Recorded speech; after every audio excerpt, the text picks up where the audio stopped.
പിതാവിൻ്റെയും പുത്രൻ്റെയും പരിശുദ്ധാത്മാവിൻ്റെയും നാമത്തിൽ ആമേൻ. വിശുദ്ധ യോഹന്നാൻ എഴുതിയ സുവിശേഷം 16-ാം അധ്യായം 5 മുതൽ 11 വരെയുള്ള തിരുവചനങ്ങൾ. അക്കാലത്ത് യേശു തൻ്റെ ശിഷ്യന്മാരോട് അരുളി ചെയ്തു, ഇപ്പോൾ ഞാൻ എന്നെ അയച്ചവൻ്റെ അടുത്തേക്ക് പോവുകയാണ്. എന്നിട്ടും നീ എവിടെ പോകുന്നു എന്ന് നിങ്ങളാരും എന്നോട് ചോദിക്കുന്നില്ല. ഞാൻ ഇതെല്ലാം നിങ്ങളോട് പറഞ്ഞതുകൊണ്ട് നിങ്ങളുടെ ഹൃദയം ദുഃഖിതപൂരിതമായിരിക്കുന്നു.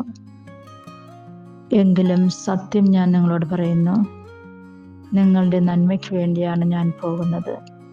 ഞാൻ പോകുന്നില്ലെങ്കിൽ സഹായകൻ നിങ്ങളുടെ അടുക്കലേക്ക് വരികയില്ല.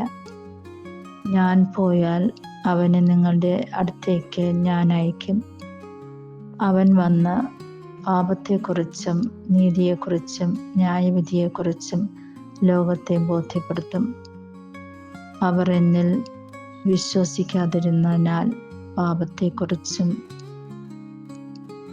ഞാൻ പിതാവിൻ്റെ അടുത്തേക്ക് പോകുന്നത് കൊണ്ടും നിങ്ങൾ ഇനിമേൽ എന്നെ കാണുകയില്ലാത്തതുകൊണ്ടും നീതിയെക്കുറിച്ചും ഈ ലോകത്തിൻ്റെ അധികാരി വിധിക്കപ്പെട്ടിരിക്കുന്നതിനാൽ ന്യായവിധിയെക്കുറിച്ചും ബോധ്യപ്പെടുത്തും.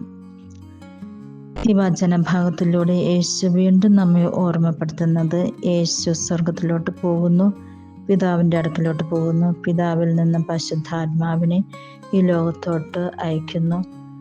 അങ്ങനെ പരിശുദ്ധാത്മാവ് നമ്മളിൽ വന്നു കഴിയുമ്പോൾ നന്മയും തിന്മയും തിരിച്ചറിയാനായിട്ടുള്ള ആ കഴിവ് നമ്മൾക്ക് ലഭിക്കുവാനായിട്ട് ദൈവം ആഗ്രഹിക്കുന്നുണ്ട്. അങ്ങനെ തിന്മയെ വെറുക്കുവാനായിട്ടും നന്മയെ മുറുകെ പിടിക്കുവാനായിട്ടും അവിടെ നിന്ന് നമ്മെ പരിശീലിപ്പിക്കും എന്ന് പറയുന്നുണ്ട്.